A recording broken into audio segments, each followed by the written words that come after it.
Yep, YouTube, 2T, very quickly, not showing too much of this off because it's a fucking disaster.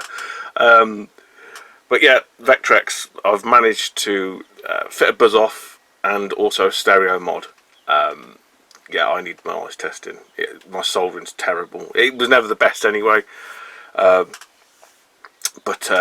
yeah, bit of a ball ache.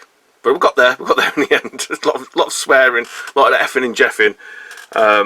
So I don't know if you can see in there.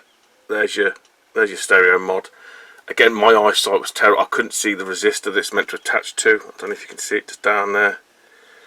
No, it's too much. But that, I struggle to even see that.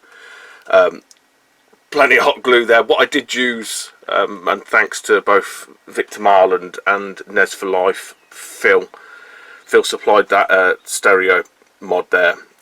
But also Phil, Nez for Life, he's done this buzz off kit, which uses this chip here. Again, I'll link these guys' videos because it'll be make a lot more sense than me trying to do it.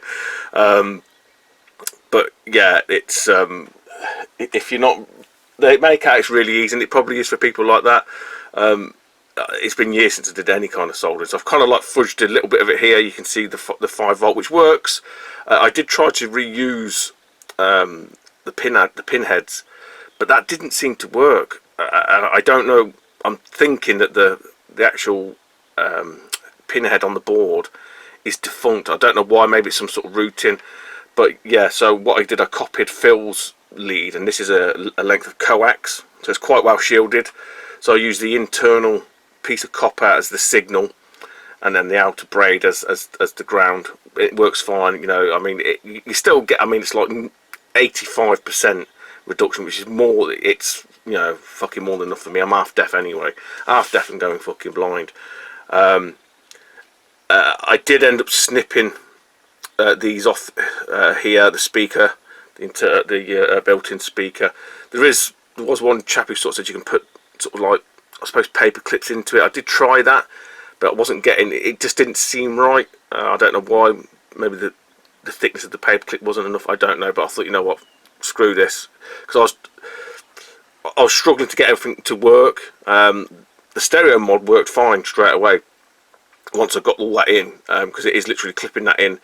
And you have to obviously reseat your AY chip, which can be a bit tricky. Again, I've got quite big hands, so even getting some of the connections off. I watched Vic's video and he was like, "Yeah, put your hand in there, pull it off," and I was like, fucking sweating buckets, effing and jeffing.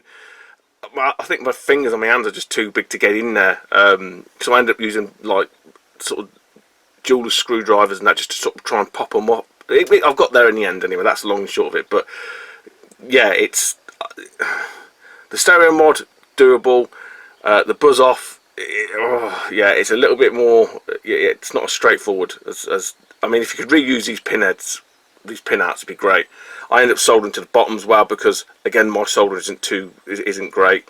And definitely use flux at the back there. The reason why there's a shitload of hot glue is because this cable, because it's coax, it's quite heavy and there's a lot of pull on it. So what I've ended up doing is, I don't know if you can see here, I've just sort of took the slack off using this cable here, because that will obviously take a lot of the pull if it's, you know, length forward, because when it leans forward, the coax cable is so heavy, sort of starts pushing up, so you have to be really careful with that. But yeah, it works. I'll do a separate video it working, both with the internal speaker and obviously with the stereo. So with the stereo one, you turn the volume right down and it's outputted. Basically, I think it's outputting both at the same time. But obviously if you turn the actual volume up, it comes out the internal speaker. One thing I will add that both Nez for Life and Vic missed off their videos is, and it took me a best part of like 20 minutes to work out, you have to pull the power button off the front, otherwise the board won't slide out.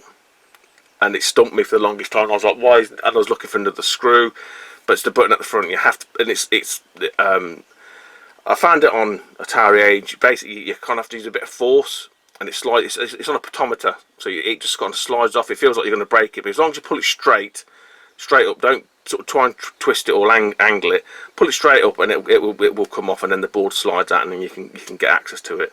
But yeah, happy it's done now, to be honest. That's really the main thing you do with these, is the buzz off and the stereo mod. So I haven't got any external speakers yet, but yeah, these stereo mods, I think when I contacted Phil, I got it via Vectrex for Life Facebook page that Liam Retro Rab added me to, so many thanks for that. And I found Chris Parsons put a post on there a few years, well, probably a year or so back, with this chap's email address. So I just winged it and said, yeah, you're lucky, I've got 4 left.